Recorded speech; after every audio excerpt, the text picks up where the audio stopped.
Watch, a closed military base, fences, cameras, patrols. Not a single person left the premises. The alarm did not go off. Windows were locked, doors secured from the inside. Yet one girl vanished from her room in the middle of the night. No noise, no trace, no warning. No signs of forced entry, no unidentified fingerprints. Even the dogs lost the trail right at her bedside. Security systems were fully operational. GPS, cameras, entrances, exits. Everything was clear. But Stacey was gone.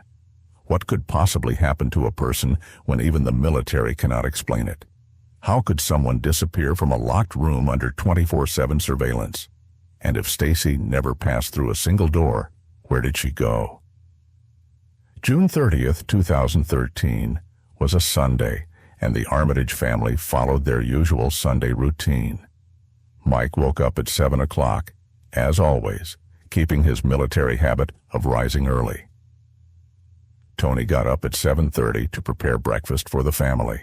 The menu included scrambled eggs, bacon, toast, and freshly squeezed orange juice. A classic Sunday breakfast in the Armitage household. Stacey woke around 9 o'clock, which was typical for her during summer break.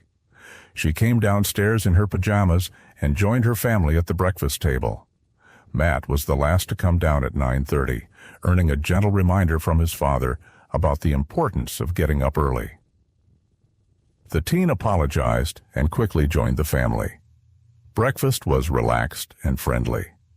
The family discussed their plans for the day, including attending church and possibly visiting the shopping mall after lunch. No one mentioned any issues, conflicts, or unusual events. Conversation focused on typical family topics and plans for the coming week. At 10:30, the family left for the Sunday service at the Protestant chapel on Warren Air Force Base. This was their weekly tradition, except in cases of illness or special circumstances. The service began at 11 o'clock and lasted 1 hour and 15 minutes. The Armitage family sat in their usual spot in the fourth row on the left side. Military Chaplain Lieutenant Colonel James Martinez led the service, dedicated to family values and the importance of mutual support in the military community. Stacey participated actively in singing hymns. After the service, the family spent about 30 minutes chatting with other parishioners in the chapel foyer. Stacey talked with several family friends and classmates. Witnesses later confirmed that Stacey appeared happy and relaxed during these social interactions. She discussed her plans for summer classes and her job at a local store. No one noticed anything unusual about Stacey's behavior or any other family member. All interactions were described as normal and typical for a Sunday morning. Upon returning from church around 12:30, the family had lunch at home. Tony made fried chicken with vegetables and mashed potatoes, another traditional Sunday meal. After lunch, Mike and Matt worked together in the garage, repairing an old car, a weekend project they shared. Stacey helped her mother clean up and take care of household chores. Around 2 o'clock, the family decided to visit the shopping mall in nearby Cheyenne for shopping and entertainment. The trip was spontaneous and had not been planned in advance. At the mall, the family split up. The parents visited the home goods store, while Stacey and Matt went to shop for clothes and electronics. They agreed to meet back up in 2 hours. Stacey picked out a new summer blouse and some cosmetic items. Store clerks later remembered her as a polite, friendly customer, showing no signs of stress or anxiety. The family reunited at 4:30 and headed home, stopping by a grocery store on the way to buy food for the week. They arrived at home around 6 o'clock in the evening and spent a peaceful evening together. Tony prepared a light dinner of sandwiches and salad, since everyone was still full from lunch. After dinner, the family gathered in the living room to watch a family movie. They chose a comedy they rented from the local video store, My Big Fat Greek Wedding Marathon. During the movie, Stacey received several text messages from her college friends and replied to them. This was typical for a young woman her age and did not concern her parents. Around 9 o'clock, Stacey received a call from her friend Jessica from college. The conversation lasted about 20 minutes, focusing on plans for the next semester and summer experiences. Matt left for his room at 9:30 to work on his summer math course homework. The rest of the family continued watching the movie until it ended at 10:15. After the film, the family discussed plans for the following day. Mike was set to return to work after the weekend. Tony was planning to meet with friends. Stacey was scheduled to work a second shift at her store. Phone records showed that Stacey made and received several calls and texts throughout the day. All contacts were with known friends and contained nothing suspicious. At 2 o'clock in the afternoon, she sent a text to her base friend Sarah, confirming their plans to meet the following week for a movie outing. The message was friendly and typical. At 4:30, Stacey got a call from her store manager confirming her Monday shift from 2 to 8 in the evening. The call was brief and professional. The evening call from Jessica was the longest conversation of the day. The friends discussed plans for the fall semester, courses they intended to take, and the possibility of living together in the dorms. The final text message was sent at 10:45 in the evening to her high school friend Emily. The message simply said, "Good night, see you tomorrow," and was routine for the girls' daily exchanges. Analysis of all messages and calls revealed no signs of stress, plans to run away, romantic issues, or any other factors that might explain Stacey's later disappearance. The tone of all communications was positive, indicating Stacey's normal psychological state and her plans for the future. At around 11 o'clock in the evening, the family began getting ready for bed. Mike checked the locks on every door in the house, a nightly routine developed during his years of military service. Stacey went upstairs to her room on the second floor and changed into pajamas, a pink t-shirt and shorts. She spent about 30 minutes in the bathroom, following her usual evening hygiene routine. By 11:30, Stacey was in bed, reading a psychology book to prepare for the upcoming fall semester. The light in her room was turned off at 11:45, matching her usual bedtime. Matt also went to bed at 11:30 after finishing his homework. His room was on the same floor as Stacey's. Tony and Mike went to bed at midnight after watching the late news. Their bedroom was on the first floor, which was typical for houses on the base. Before turning in, Mike activated the home alarm system and checked that all windows and doors were securely locked. The system included motion detectors on the first floor and magnetic sensors on every entry point. The last person to see Stacey awake was her brother, Matt. At about 11:40, he passed by her room on his way to the bathroom and saw light under her door. Matt heard Stacey turning pages, which meant she was reading. He did not knock or talk to his sister, as this was normal for a late evening. Tony went upstairs around midnight to check on the children before bed, part of her nightly habit. She saw that Stacey's room was already dark and assumed her daughter was asleep. The door to Stacey's room was closed, but not locked. There was no family tradition of locking bedroom doors except when the children were changing clothes. No neighbors reported any unusual sounds, lights, or activity near the Armitage house during the night. The nearest house was 50 feet away, typical for the residential layout on the base. The base security system reported no unusual activity in the housing area on the night of June 30th to July 1st. Weather conditions that night were favorable and did not create any unusual circumstances. The temperature was 18 degrees Celsius, with a light westerly breeze. The sky was clear, with no rain or storm activity. Visibility was excellent, with bright stars and a crescent moon providing natural illumination. Humidity was at 45%, which was considered comfortable for the region. Atmospheric pressure remained stable with no sudden changes. Sunrise was at 5:30 in the morning on July 1st, providing about 5 hours of darkness between the family's bedtime and dawn. Meteorological data showed no unusual atmospheric phenomena that could explain technical failures or cause disorientation. The temperature was comfortable for someone in light clothing, ruling out hypothermia as a factor in the event of a voluntary departure from the house.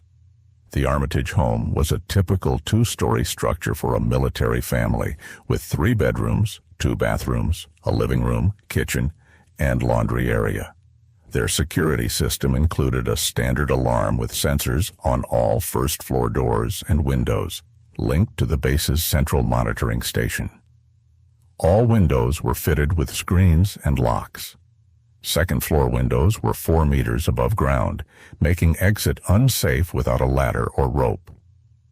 The front door had 2 locks, a main key lock and a security chain.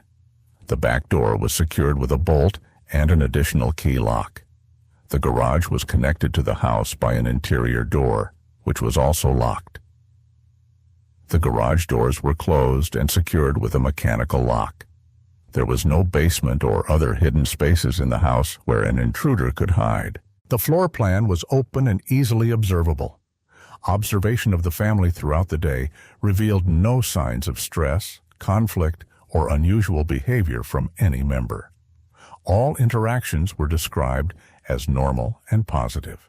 Stacey displayed typical behavior for a 20-year-old college student on summer break: relaxed, socially active, and making positive plans for the future. Mike and Tony acted like a typical middle-aged married couple, showing no visible relationship issues or financial stress. Matt exhibited normal teenage behavior, balancing family responsibilities with personal interests. The family dynamic was stable, with clear roles and routines. No signs of brewing conflict or hidden problems were noticed. The family's religious and moral values remained strong, as reflected in their church participation and family traditions. Every family member had specific plans for Monday, July 1st, dismissing the possibility of prior planning for a disappearance or family crisis. Mike was to return to work at 7 o'clock in the morning after the weekend. He had a scheduled meeting with his unit commander and a routine equipment inspection. Tony planned to meet with a group of military spouses at 10 o'clock in the morning to discuss organizing a summer picnic. After the meeting, she intended to go grocery shopping. Stacey was scheduled for a shift from 2 to 8 o'clock in the evening at the local gift shop. She planned to spend the morning at home, helping her mother with household chores. Matt had a summer math class at 9 o'clock and planned to spend time with friends after lessons.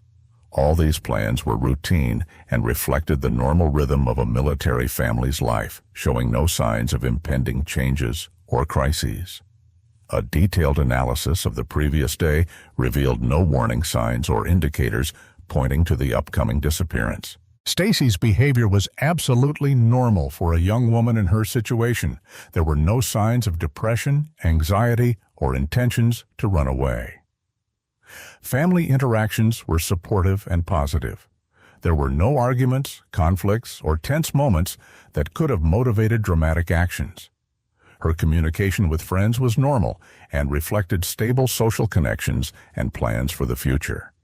Stacey's financial and personal situation was stable, with no debt, romantic problems, or academic difficulties. June 30th, 2013, passed as an ordinary, peaceful Sunday in the life of a typical American military family, with no hint of the tragedy to come. July 1st, 2013, began like any other Monday for the Armitage family. Mike woke at 5:30, following his military routine, showered, and dressed in his uniform to return to work after the weekend. Tony got up at 6 o'clock to prepare breakfast for her husband before he left for duty. She made coffee, eggs, and toast, a standard workday breakfast for the Armitage household. Mike ate breakfast quietly, watching the morning news on television and planning his day. At 6:45, he kissed his wife goodbye and left for work in his Ford F-150. Tony cleared the breakfast dishes and made coffee for herself. She planned to let the kids sleep until 8 o'clock since Stacey didn't have work until the afternoon. At 7:30, Tony started preparing for her meeting with the military spouses, choosing her outfit and reviewing notes about the upcoming summer event. The atmosphere in the house was calm and normal.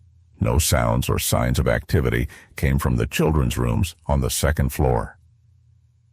At 8 o'clock, Tony went upstairs to wake Matt for his summer math class. His lessons were scheduled to start at 9 o'clock at the base school.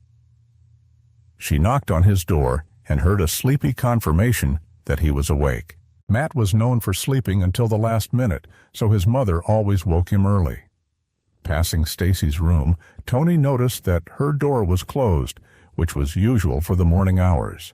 She did not disturb her daughter, knowing she might sleep longer. At 8:15, Matt came downstairs for breakfast. He looked sleepy but in good spirits, complaining about the early rise for summer classes. Tony made him cereal with milk and toast with jam. Matt ate quickly, grabbed his textbooks, and left for school by bike at 8:45. After Matt left, Tony continued preparing for her meeting, planning to leave the house at 9:30 and return around noon. During the morning hours, Tony heard no sounds from Stacey's room, no movement, no radio playing, no other signs of activity. This was not unusual, as Stacey often slept until 10 o'clock during her break. At 9 o'clock, Tony considered checking on her daughter, but decided against it since Stacey was not scheduled to work until the afternoon. Leaving the house at 9:30, Tony left a note for Stacey on the kitchen table. The note included information on where she would be and a request to call when she woke up. The note also reminded Stacey about her second shift and suggested preparing lunch from the groceries in the fridge. Tony locked the house and activated the alarm system, following the standard weekday routine. She felt no worry or foreboding when leaving. The day began as any other perfectly ordinary Monday. Tony returned home at 11:45 after her meeting with the military spouses. The meeting went well, and they decided to hold a family picnic on July 15th. Entering the house, she noticed the note on the kitchen table was untouched. This seemed a little strange, as Stacey usually woke by 11 o'clock. Tony went upstairs and knocked on her daughter's door. Receiving no answer, she knocked louder and called Stacey's name. Still quiet. At noon, Tony decided to enter the room, assuming her daughter was either fast asleep or listening to music with headphones. When she opened the door, she found an empty, neatly made bed. The room was clean, looking as if no one had slept there. The initial shock turned to confusion. Tony checked the bathroom, other bedrooms, and every part of the house, hoping to find her daughter. A thorough search of the house revealed no sign of Stacey. Her bed was made military style, which was unusual since she normally did not make her bed until the evening. All of Stacey's personal belongings were in their usual places. Her mobile phone was on the bedside table, her wallet in her purse, car keys on the dresser, and reading glasses on the nightstand. The clothes she wore the day before were neatly folded on a chair. Her pajamas, which she wore to bed, were missing, indicating she was dressed in them at the time of her disappearance. The window in her room was closed and locked from the inside. The window screen was intact and securely fastened. The window was 4 meters above the ground. Her bedroom door was not locked, consistent with family habits. No signs of struggle, coercion, or haste were found in the room. The home alarm system did not trigger during the night, ruling out unauthorized entry through first-floor doors or windows. Tony systematically checked every room in the house for her daughter or signs of her presence. Living room, kitchen, laundry, garage. All were empty. Stacey's car, a small Honda Civic, was parked in the garage in its usual spot. The keys were in her room, eliminating the possibility that she left in her own car. Her bicycle was also in the garage. She had no other transportation and did not normally walk long distances. A lock inspection showed all doors were securely locked from the inside. The security chain was in place on the front door, ruling out exit through the main entrance. The back door was bolted from the inside, which could only be opened from within. The door between the house and garage was also locked with a key. All first-floor windows were closed and locked, with their screens intact and properly installed. In a panic, Tony started calling people who might know Stacey's whereabouts. Her first call was to Stacey's mobile phone, which rang in her room.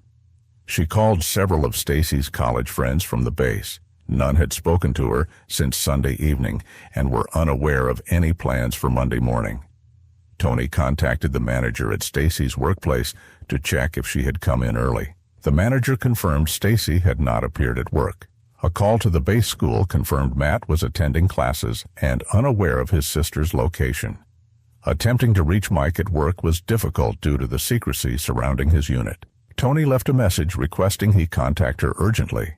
By 1 o'clock in the afternoon, Tony was convinced something serious had happened and began considering contacting the police. A detailed inspection of Stacey's room revealed several unusual details inconsistent with her typical habits.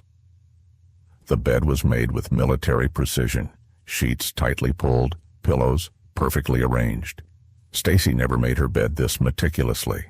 Items in the room were arranged with unusual neatness. Books were aligned by size, cosmetics organized symmetrically, and clothes folded with mathematical accuracy. The bedside table lacked a glass of water that Stacey always kept by her bed. That glass was found washed and stored away in the kitchen cabinet. The book she was reading before bed was closed and neatly placed on a shelf, whereas she usually left books open on the bedside table. The window was not only closed, but the curtains were drawn symmetrically, unlike Stacey's habit of sleeping with partly open curtains. The trash bin in the room was empty and appeared to be cleaned, though it normally contained candy wrappers and used tissues. Tony decided to report her daughter's disappearance to the base police. The combination of Stacey's disappearance and the strange state of her room convinced her of the seriousness of the situation. She called the base police dispatch and reported the disappearance of her 20-year-old daughter. The duty officer asked standard questions about the time and circumstances of the disappearance. The police officer explained that typically they wait 24 hours before starting a search for an adult. However, the unusual circumstances of this case justified an immediate response. Tony emphasized that her daughter had disappeared from a locked house without her personal belongings, which did not fit the pattern of voluntary disappearance. At 2:15, a military police patrol car arrived with 2 officers. Sergeant Rodriguez and Corporal Johnson began the initial investigation. The officers questioned Tony about the morning's events and conducted a preliminary search of the house to confirm the circumstances of the disappearance. Sergeant Manuel Rodriguez, a military police veteran with 12 years of experience, led the investigation. His background included investigating various incidents on military bases nationwide. Corporal Jennifer Johnson, a specialist in crimes against families, accompanied Rodriguez to ensure proper procedures in the case of a young woman's disappearance. The officers started with a detailed interview of Tony about the past 24 hours, the circumstances leading to the discovery of the empty room, and the family dynamic. Tony provided a timeline from Sunday morning until the moment she found the empty room. She stressed there were no conflicts or problems within the family. Officers requested a list of Stacey's friends and acquaintances, places she often visited, and any information about possible romantic relationships. The initial house inspection confirmed Tony's statements that all entrances were locked from the inside and the alarm system had not been triggered. Sergeant Rodriguez assessed the situation as potentially serious for several reasons. Disappearing from a locked house, personal belongings left behind, and the unusual state of Stacey's room. The military base was a controlled environment with restricted access, making a random disappearance less likely and more suspicious. Stacey's age, 20 years old, meant she was an adult but statistically at risk for various types of crime. There were no previous similar incidents reported on the base, so the case demanded special attention and a thorough investigation. The timing was critical. The longer the time since disappearance, the lower the chance of a positive outcome. Officers decided to immediately notify the detective unit and request additional resources for the investigation. Corporal Johnson helped Tony contact Mike at work through official channels. The unit command was informed of the family emergency. Mike was granted permission to leave work immediately and arrived home at 2:45. His reaction to the news was shock and disbelief. Matt was called out of school and arrived home at 3 o'clock accompanied by a school counselor. The teenager was devastated by his sister's disappearance. The family gathered in the living room to coordinate with the police and discuss next steps. The atmosphere was tense and filled with anxiety. Mike insisted on launching a full-scale search immediately using all available base resources. The police explained the investigation procedures and the importance of preserving the crime scene for potential evidence. In the first hours of investigation, officers considered several preliminary theories to explain Stacey's disappearance. Voluntary departure seemed unlikely due to the left-behind personal belongings, lack of transportation, and absence of motives to flee a stable family environment. Kidnapping was considered a possibility, but it raised questions about how a perpetrator could enter and leave the house without triggering the alarm system. A medical emergency was also considered, but the absence of any signs of a struggle led detectives to establish a clear perimeter around the home and limit access only to authorized personnel. The family was temporarily relocated to a neighboring house. O'Connor coordinated actions with base command to ensure all necessary resources and permits were in place for a thorough investigation. The initial strategy involved simultaneously collecting physical evidence, interviewing family and friends, and checking the base's security systems. The forensic team began with a methodical examination of Stacey's room, photographing every item and surface before collecting samples. The bed was dismantled layer by layer to search for fibers, hairs, or other microscopic traces. Sheets and pillowcases were packed separately for laboratory analysis. Fingerprint powder was applied to all surfaces in the room: door handles, window frames, furniture, and personal items. Discovered prints were photographed and collected. A vacuum with a HEPA filter was used to gather microscopic evidence from the carpet, including possible fibers from clothing, hair, and other materials. A luminol lamp was used to detect biological fluids that might indicate a struggle or coercion. No suspicious stains were found. Window frames and sills were thoroughly inspected for tool marks or signs of forced entry. All locks and mechanisms were tested for functionality. Every door and window in the house was thoroughly examined for potential unauthorized entry or exit points. The front door had 2 functioning locks and a security chain installed from the inside. No signs of forced entry or coercion were found. The back door was secured with a bolt that could only be opened from inside. The door frame and lock mechanisms showed no signs of tampering. The door between the house and garage was locked with a key stored in a key holder in the kitchen. The garage doors were closed and secured with a mechanical lock. All first-floor windows were inspected for signs of break-in. The locks functioned normally. Screens were undamaged and properly installed. Second-floor windows, including Stacey's bedroom window, were 4 meters above ground. The absence of ladders or ropes nearby made exit through them highly unlikely. Technical examination of the home alarm system showed it was functioning normally on the night of the disappearance. The system was activated at 9:30 in the evening and remained active until 9:30 the next morning. System logs showed no triggers or attempts to disable it during the night. All sensors on first-floor doors and windows worked correctly. The system's backup battery was fully charged, ruling out power failure as a cause for shutoff. The connection to the central monitoring station remained stable. Analysis showed the system could only have been bypassed by someone who knew the disarm code or by exiting through second-floor windows, which were not connected to the alarm. The family confirmed that only 4 members knew the alarm code, and all denied sharing it with outsiders. Technicians also checked for the possibility of a remote system hack, but the technology in 2013 made such attacks extremely difficult. Detective O'Connor conducted separate interviews with each family member to gather detailed information about the previous 24 hours. Mike Armitage's interview lasted 2 hours, covering his activities on Sunday and Monday morning. His statements were consistent and corroborated by colleagues at work. Tony Armitage provided a detailed timeline of Sunday's events and Monday morning. Her description of family dynamics and Stacey's behavior revealed no warning signs. Matt Armitage was interviewed in the presence of his parents due to his minor status. His testimony confirmed Stacey's normal behavior on Sunday evening. All family members underwent preliminary polygraph tests, which showed no signs of deception, although results were not considered conclusive. The family granted permission to search all personal belongings and electronic devices to assist the investigation. The base security team provided footage from all surveillance cameras covering the period from Sunday evening to Monday morning.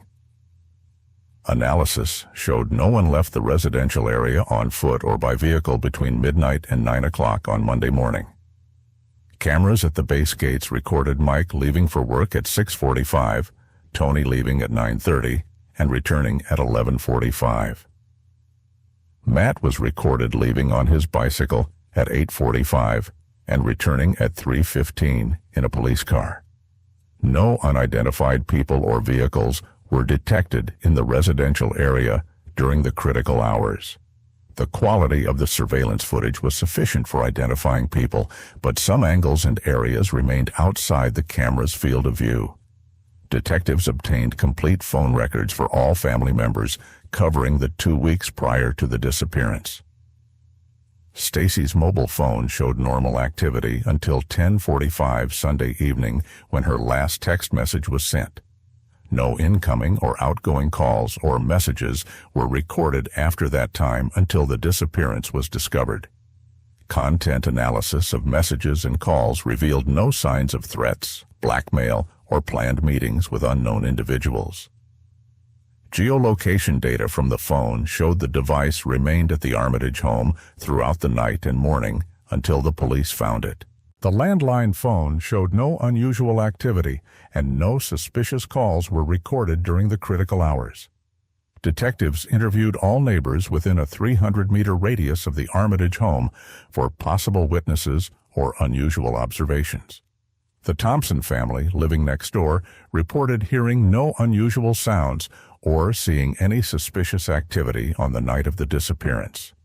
Retired Colonel William Davis, who lived across the street, confirmed observing normal activity at the Armitage house on Sunday, but nothing unusual on Monday morning. Military police officers working the night shift reported no incidents or suspicious observations in the residential area. The guard at the base gates confirmed that no one left the base on foot or attempted to enter during the critical hours. Security personnel monitoring the base perimeter recorded no breaches or suspicious activity. Detectives contacted Stacey's family doctor to obtain medical history and psychological information. Dr. Elizabeth Martinez confirmed that Stacey was a healthy young woman with no serious medical issues or mental disorders. Her last doctor's visit was in May for a routine checkup before summer break, with no health problems identified. She was not taking prescription medications, nor were there signs of drug or alcohol abuse. Psychological assessment showed a normal profile with no signs of depression, anxiety, or suicidal thoughts. The family doctor described Stacey as a balanced, goal-oriented young woman with a positive outlook on life. The university provided Stacey's complete academic record, including grades, attendance, and disciplinary history. Her academic performance was consistently high, with a grade point average of 3.7 out of 4 possible points. No academic problems or stresses were recorded.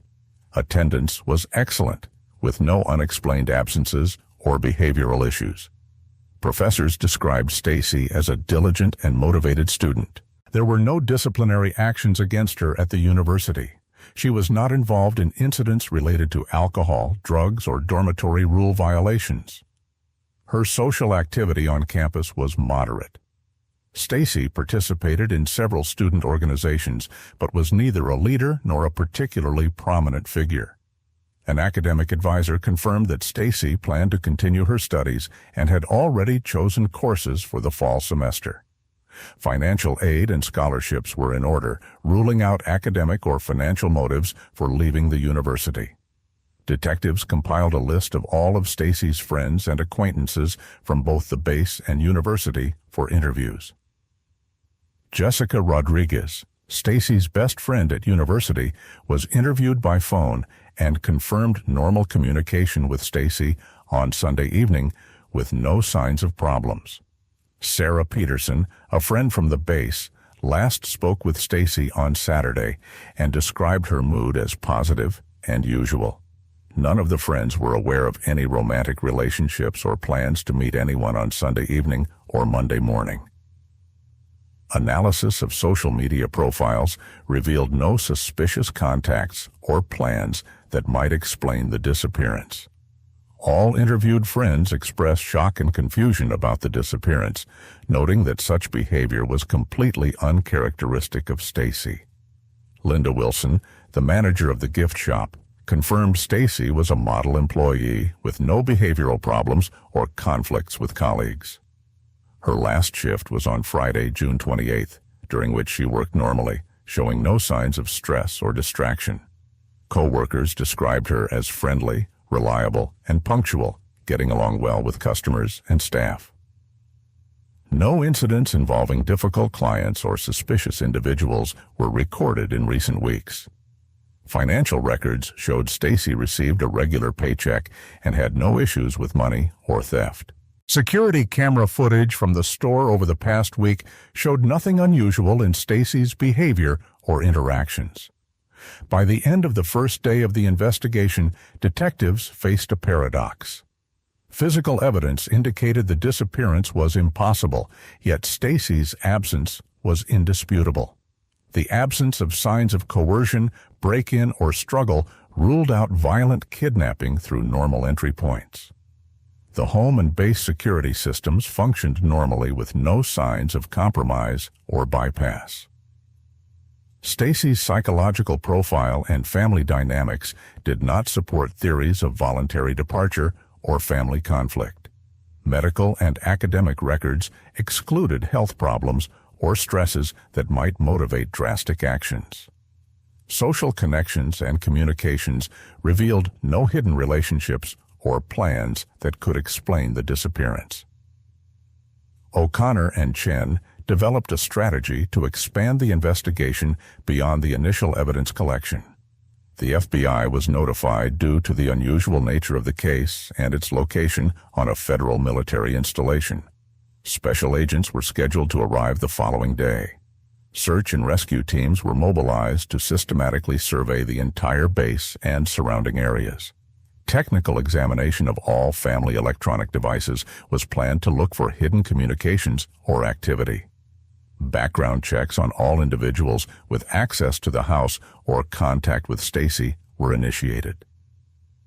Consultations with disappearance experts and criminal psychologists were requested to analyze the unusual aspects of the case. On July 2, 2013, Special FBI agents David Clark and Maria Sanchez arrived at Warren Air Force Base to assist in the investigation of Stacey Armitage's disappearance. Their involvement was due to federal jurisdiction over military bases and the unusual nature of the case. Agent Clark had 12 years of experience investigating disappearances and specialized in cases involving young adults. His career included hundreds of successful resolutions. Agent Sanchez was an expert in forensics and behavioral analysis with particular experience in so-called impossible disappearances. She had worked on several high-profile cases nationwide. The FBI brought additional resources, advanced laboratory capabilities, access to national databases, specialized search equipment, and a team of behavioral analysts. Coordination between the local military police and federal agents was organized through a joint command structure with daily briefings and information sharing. The FBI's priorities included expanding the search beyond the base, conducting in-depth analysis of electronic evidence, and checking for possible links to other similar cases. A specialized search and rescue dog team arrived from Denver, led by canine handler Richard Stoller, who had 20 years of experience working with dogs and trackers. The team included 4 dogs with different specializations, 2 trained to locate live people, 1 for searching human remains, and 1 for tracking scent trails. The dogs began working in Stacey's room, using samples of her clothing to establish a scent profile. All 4 dogs showed interest in the room, but their behavior was unusual. Rex, a German Shepherd specialized in finding live humans, detected Stacey's scent in the room but lost the trail at the doorway. The dog showed signs of confusion and anxiety. Bella, a bloodhound expert in track following, managed to trace the scent to the staircase leading to the first floor, but the trail ended abruptly in the entryway without explanation. Cadaver dog Max showed no interest in the house, ruling out the presence of human remains inside. The behavior of the search dogs puzzled the experienced handlers. Normally, dogs can track a person's scent over several kilometers under favorable conditions. All dogs were confident that Stacey's scent was present in her room, but completely unable to follow it beyond the house. This contradicted the basic principles of tracking dogs. Attempts to use additional samples of Stacey's clothing and belongings did not change the outcome. The dogs consistently lost the trail in the same locations. Handler Stoller noted that in his experience, this behavior had only been observed in cases where the scent was deliberately masked by chemical substances or the person was transported in a vehicle. Testing for the use of chemical agents to mask the scent found no traces of such materials in or around the house.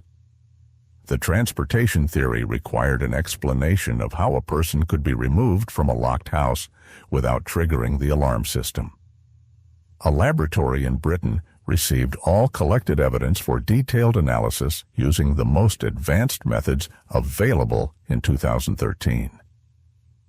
DNA analysis of samples from the bedding confirmed the presence of Stacey's DNA only, with no foreign DNA detected. The quality and quantity of samples corresponded to normal use of the bed.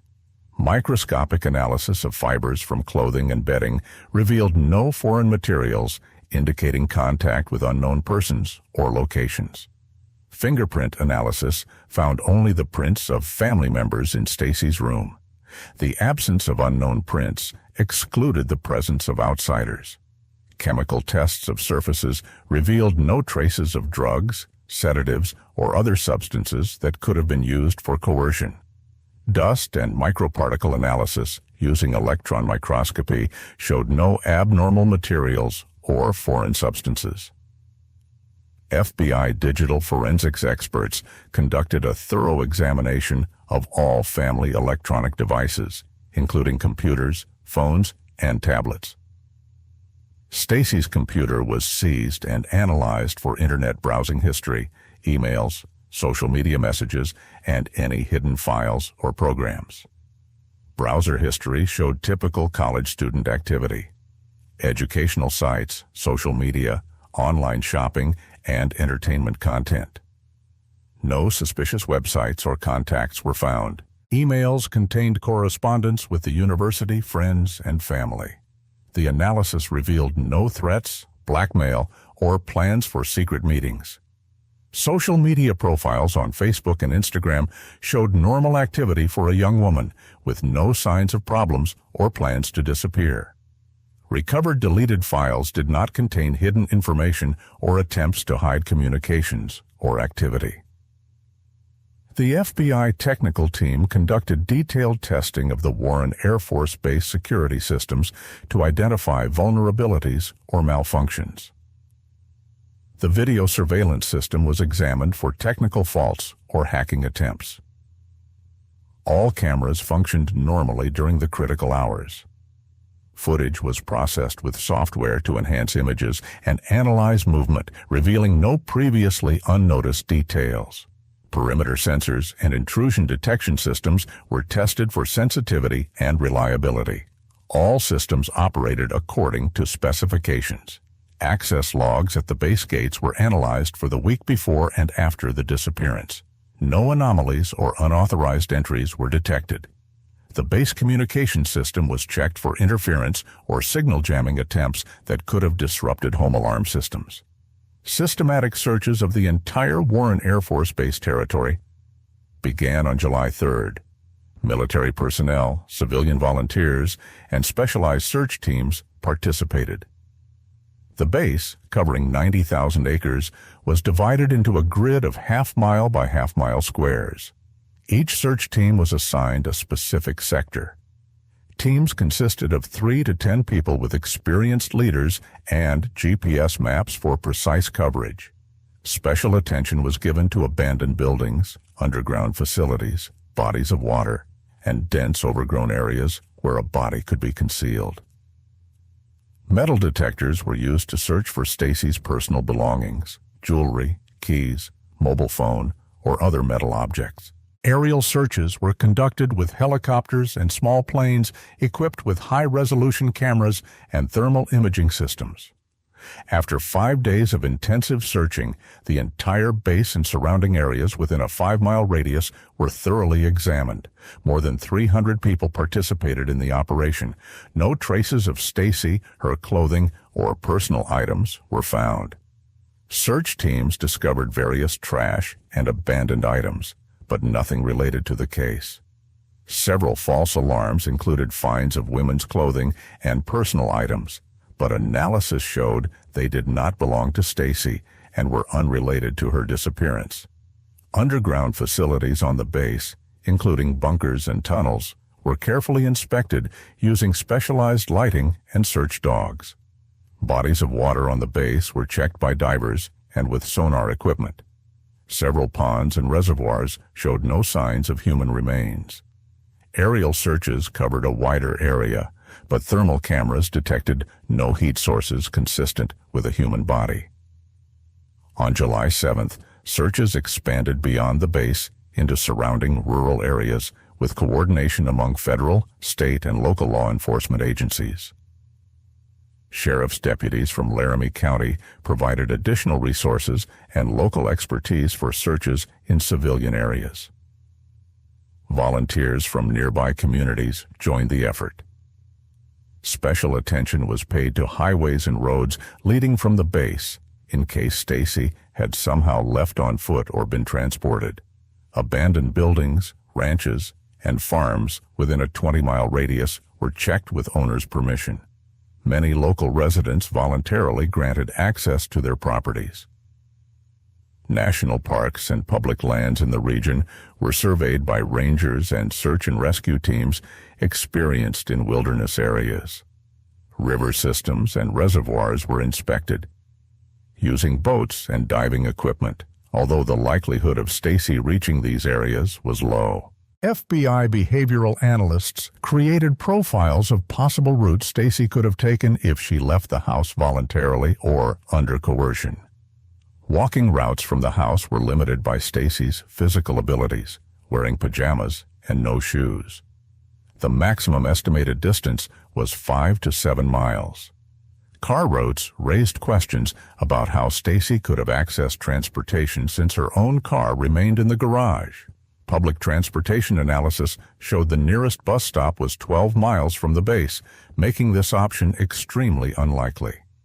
The possibility that Stacey met someone she knew who provided transportation was investigated through analysis of all her contacts and relationships. The kidnapping theory required an explanation of how transport could be arranged from the base without detection by security systems. The FBI brought in several national experts to consult on various aspects of the case that went beyond ordinary investigation methods. Dr. Elizabeth Hunter, a criminal psychologist from the University of Virginia, analyzed behavioral aspects of the case and family dynamics. Professor Robert Chen, a security systems expert from MIT, studied possible ways to bypass the base's technical security systems. Dr. Michael Stevens, a specialist in disappearances from the National Center for Missing and Exploited Children, provided comparative analysis with similar cases. Captain James Murdoch, a retired military police officer, advised on security procedures and protocols at military bases. Each expert presented independent analysis and recommendations, but all agreed on the unusual and complex nature of the case.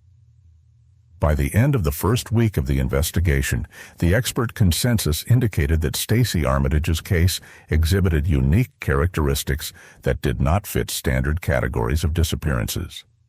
The absence of physical evidence of coercion or struggle ruled out most forms of violent kidnapping. The integrity of security systems and the lack of technical malfunctions made unauthorized access extremely unlikely. Stacey's psychological profile and family dynamics did not support theories of voluntary departure or family-related crime. Medical and toxicological data eliminated the influence of drugs, alcohol, or medical conditions. The experts concluded that the case required consideration of unconventional theories and investigative methods beyond standard procedures. The investigation into Stacey Armitage's disappearance remains open and ongoing. To be continued. Thank you for watching.